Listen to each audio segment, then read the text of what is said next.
Yo, so another week, another story told. This week was cryptocurrency. It was a long time in the making behind this one. Let's go back maybe 3-4 months ago. If you know anything about me, Currency is one of my favorite artists as far as how he does his thing and everything. And just, his music in general just gives you a feel of like an ambitious feel. So I'm thinking I want to find my niche, a role or something like that. This is before I came up with Clean Fabric. Currency, he loves his cars and stuff. Simple-minded, I was just like, okay, can't talk about cars. Something in my spirit was just telling me to check into boats. Like make something that, what I first called big boat music. Only thing is, I don't have a boat. And I'm gonna keep it 100. I don't have a boat. So I would go to Barnes & Noble, and I did this for about 2 months or so, and I buy all the boat magazines, and I just read up on the boats, try to draw some inspiration. One of my family members, well-loved, well-respected, out there in Dallas, I can't make this up, calls me one day, and he's like, yo, man, I just bought a boat, little 30-foot yacht or whatever like that. And at the time, it didn't click. It clicked later in the conversation. He's like, yeah, man, I bought a boat, and check this out. I named it Cryptocurrency. That's what I named it. He sent me the pictures and everything. I'm like, that's dope, man. I like how you flipped the concept. So then it clicked in my head. Oh, like maybe this is why I've been feeling like making boat music is next. So I instantly remembered all the boat magazines I got sitting on my dresser, and I'm like, yo, watch this. I'm gonna flip that for you. I'm gonna make, a song so you can, it'll be a song for your boat type of deal. And he was like, all right, all right, all right. Anybody tell you they gonna make a song about your boat or whatever, it's kind of like, all right. Not saying he didn't believe that I could do it, but I don't think we imagined it would turn out as well as it did. Maybe it took about a week or so of him just telling me certain stories, because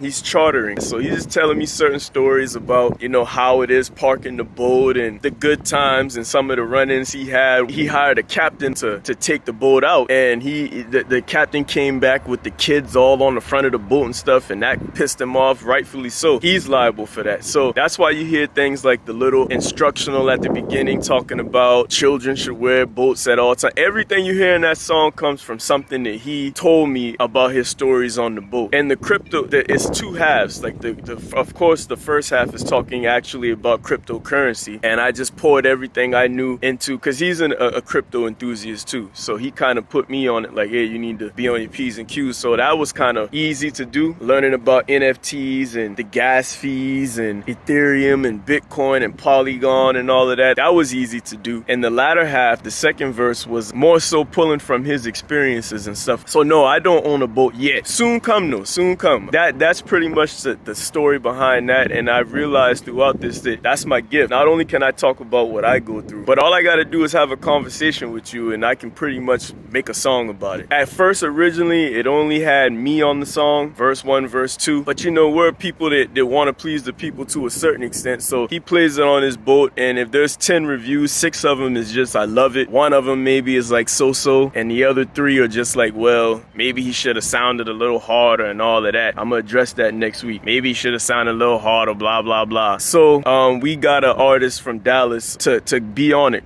who really, he sounds a little bit more rugged than I do. And we thought that would balance out the song. Perfect song without it, but I'm open to trying new things. So that's what that's about. And I think it turned out pretty well, all things considered. But yeah, that's basically the story behind cryptocurrency, big boat life, clean fabric. That's what I started with when I was thinking about what I'm gonna call this next wave of things. My niche, my role, I was just like big boat music. Anything that you would play on a boat is what I'm trying to make. So along with that comes, Clean Fabric is upper echelon type living. And it don't even got to be monetary or material things. It's a mindset. Everything away from what we're used to. Money, drugs, cars, killing, bitches, all of that. Nobody wants to hear that all the time. I know, at least I don't. My thing is to make a more mature music, fine cigars, fine wines, big boats, enjoying life. And that's what Clean Fabric represents. So I would say this is the first song that really, Rags to Riches was the first song that really, the name came to me, Clean Fabric. But working on this project with him, because there's like 5 or 6 other songs that go along with cryptocurrency, that was one that really solidified it. Like, yeah, I could replicate this. Yeah, I don't want to bore you to death with the story, but that's just a quick insight on how that came about. And there's plenty more where that came from. We were gonna shoot the video this month, but we want to do it big. Like, we want to really do this one big. So we're going to take our time and really develop it, really work with some top tier cameramen. Be on the lookout for that. Like, share